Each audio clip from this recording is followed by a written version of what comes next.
Welcome to our continuing series where we look at the impact of COVID on economies, both India's and abroad, and what the road ahead might look like. Joining me today is a man who's been tracking this space and indeed the region for a long time now, Rahul Bajoria, who's Chief Economist for India at Barclays.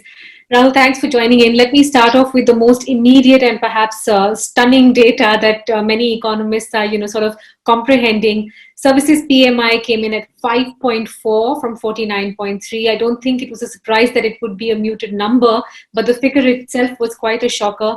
Does this change your outlook or targets going ahead? Because I know you're working at a 0% GDP growth for calendar year. Good afternoon, Mitali. So I would say on the services PMI itself, historically it's not been a great leading indicator for India. I mean, when we look at the PMI numbers, I think given the informal nature of India's economy, PMI data tends to be a useful barometer of sentiment, but not exactly for actual activity, which it is for a lot of manufacturing intensive countries in the West and in East Asia. But then I think what it really shows is the sentiment and probably even activity levels were the most impacted in the month of April. And India had the most severe lockdown by all measures. We went for an all India lockdown, and that is kind of showing up in the numbers. We should not be surprised. So both in case of for both manufacturing and services, the PMI numbers for India for the month of April are the worst among all the countries, or at least the major economies that I've seen within the G20 space. So, we should not be surprised by, so a successful lockdown has meant that the economy has taken a bigger hit than what was probably earlier anticipated. Mm. It's not the best barometer, but it is an indicator of what's happening, as you said, in the space. And the problem for an economy like India, Rahul, is the fact that services contribute in such a large measure to GDP. In fact, we're probably one of our, last standing pillars in terms of growth. In that sense, are you concerned? So, given the informal nature, I think a lot of it could be lost in the calculation. India's GDP goes through multiple rounds of changes, so maybe not initially we may not see the full impact, but I think as we go through time, we will probably realize that it was quite a significant period of disruption. We also have some hard indicators which are coming out. So power consumption. In the month of April was down almost 23% year on year. There's not really been any major pickup in the first 5-6 days of data that we have for May as well. Freight activity was down close to about 40%. Cement and steel production were already declining in double digits in the month of March, and I think this trend will continue. So I think we have enough hard indicators to show that the economy did face a lot of challenges in the month of March and April, and I don't see why the services indicators will be any materially different, with the exception of maybe certain essential services like healthcare, public administration, defense spending, and even things like financial services, banking services will probably not show the same kind of a hit. But clearly, it is going to be a challenging period to come out of this kind of a shock to the system. Mm.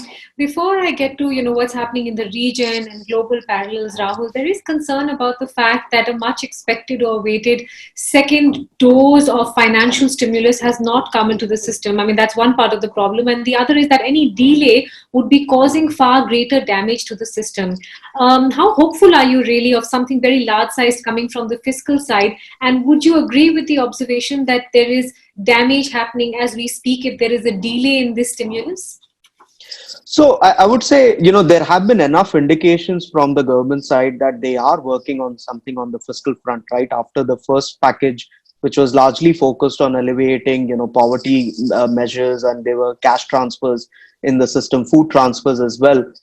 There seems to be momentum towards doing something on the MSME front, and sort of maybe providing some kind of a wage subsidy or, capital subsidy for small enterprises. But then my sense is, when we talk to people in Delhi, or just people who are aware of what's going on, is that there might be some operational challenges because we don't have the identification mechanism probably, or at least the same level of identification that we had on the cash transfers on individual, on the households. A lot of work has been done on that front, and that seems to be holding back the package at the margin. I'm still hopeful that something will be rolled out in the next few, maybe a few weeks. The size of it, I think we can speculate upon, but I won't really focus on the size so much as the operational way, whether it can be done quickly, because I think speed is of the essence in the current crisis, and giving companies, whether big or small, hope that they can continue to keep their head above water. And whenever the healthcare crisis solves itself, these companies will be able to kind of resume some degree of normalcy, will come back, is very, very important. Otherwise, it will lead to longer term loss of productive capital, which is an outcome we really have to try and avoid, given the fragility of a financial system and the fact that the economy itself was not growing that, not doing that well to begin with for the last 18 months or so. Sure. It's also been a process of being exploded with information, Rahul. And, for economists or economy watchers, everyone's looking at what's happening in the US in terms of the size of their fiscal package, what's happening in other economies. Vietnam actually never shut down, so economic activity continued. Because it's a reset to zero for most nations, who do you think we should be benchmarking ourselves against, and who do you in terms of where are we at compared to XYZ nation? So I think if you look at the response on the healthcare side, right? I mean, I think I think it would be fair to say that we have probably had a reasonably successful lockdown and able to kind of flatten the trajectory of the cases. I mean, the absolute number of cases look very high, but when you look at the number of deaths, you look at the per capita statistics on testing, for the number of cases we have found, I think India has made a pretty good response. Now, I don't think over the longer period there is any wide distinction, or any diametrically opposite views on the healthcare crisis being solved will fundamentally be good for the economy.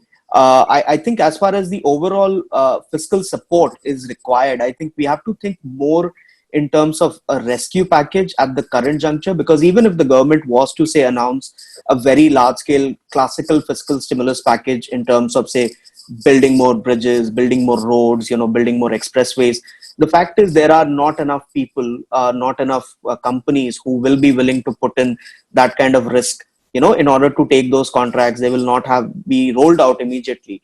So I think the second, the from a stimulus pack perspective, I think there is a lot of runway for India, because our monetary policy remains very conservative in some sense, and so there can be more support provided from that front. But then I think we really have to try to structure the stimulus in such a way that we do the rescue capital provision now, and then think of a classical fiscal stimulus maybe 6 months down the line, when we have a better sense of what are the areas in which interventions are required.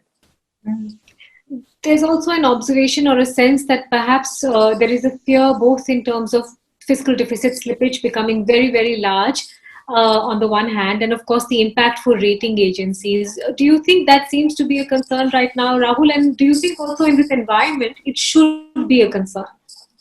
Sure. So we have been talking to rating agencies for a very long time, and I know most of the analysts who are there for a reasonably long period. I don't think in the current environment any rating agency would really say that providing some sort of a fiscal support is going to be detrimental for the near term outlook for any country's ratings. I mean, there will be other reasons, but given the fact that India's fiscal policy or fiscal matrix have never been the biggest fundamental pillar of support for our ratings in any case, it's always been about growth and it's about external stability, and these are the two variables on which I think on external, India's position is probably as good as it has ever been in the last 30 years of liberalization we have done. And if our growth rate starts to slip on a more medium term basis, a rating agency outlook change or a rating change probably is inevitable. So we might as well try to preserve a productive capital now, and then show how we can keep our fiscal indicators, whether debt or deficit, on a sustainable path, either through use of higher taxes over a medium period of time, or using nominal growth through some kind of a both nominal growth pickup in the system. And so debt sustainability will come back if our growth is good. I don't think that without growth our debt numbers will be sustainable in any case.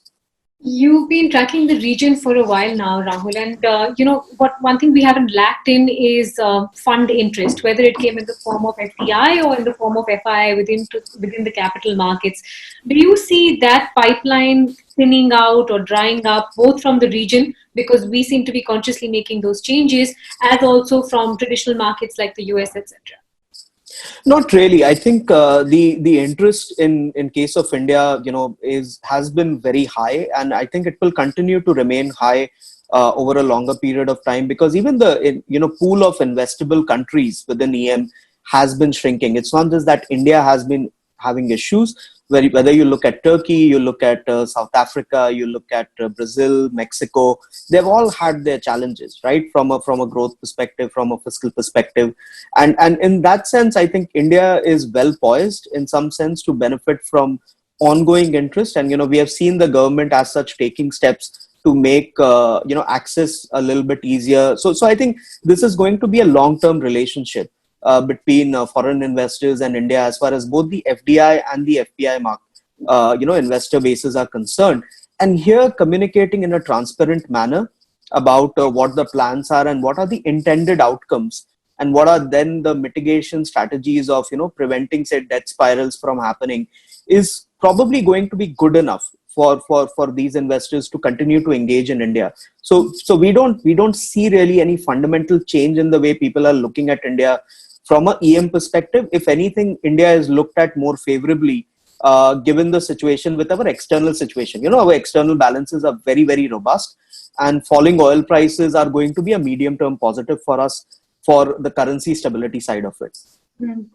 I want to wind down our conversation, Rahul, with keeping that 0% calendar year growth target that you have with respect to what's happening in the states, because in several states the problem seems more acute than the other. There is at this point no relaxation on the FRBM norms, and as you have pointed out as well at Barclays, the urban zones are the ones that have been impacted the most by this pandemic, and that's where much of the growth is generated. Are you worried about how this works out within states and hence disrupts economic activity? So our 0% number does take into account a longer period of disruption in the more urban states. And we have been tracking the high frequency data very closely to see whether our indicators on, or our assumptions on weekly loss of activity, whether under full lockdown or a partial lockdown, was ballpark correct or not. And it seems to be. What worries me is that, one, the duration of addressing the healthcare crisis might be a bit longer than what we are currently assuming, but to be first week of June, it could go beyond that. And two, the shape of the recovery itself and the strength of the recovery could be a lot weaker than what we are currently penciling in, right? So, and that's where mitigation strategies around providing support to state finances, providing support to industries in these particular areas becomes very important, because we not only have to think about how much activity are we losing, but we also have to think about how much activity will we gain back when things start normalizing, right? So giving that visibility, that a hope to companies that there is a life after COVID, or after we have addressed these issues, and normalcy can come back, is very, very important. And that's where messaging and communication and fiscal intentions will be very, very important, is to have that V-shaped recovery. If we cannot do that, I think the end outcomes could be a lot more negative than what we are currently assuming. But I would say we are still hopeful that there will be more action taken on the fiscal front. And how does your growth target tie in with your currency outlook? What do you expect to see on the rupee?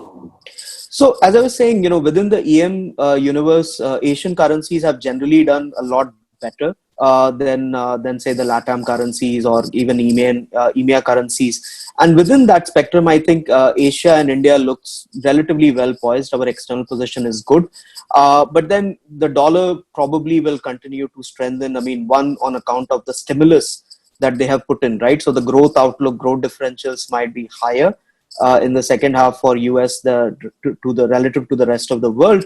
And second thing is that there is also a flight to safety. So I think dollar INR could probably go back to levels around 77 by the middle, or maybe by the end of this year.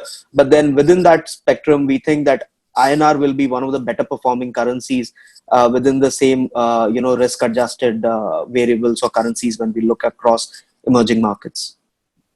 Rahul, super speaking with you. Thank you for giving us that 360-degree view on how you're looking at India, especially in the view of the pandemic. Thanks very much for joining in today. Thanks for having me, Mitali.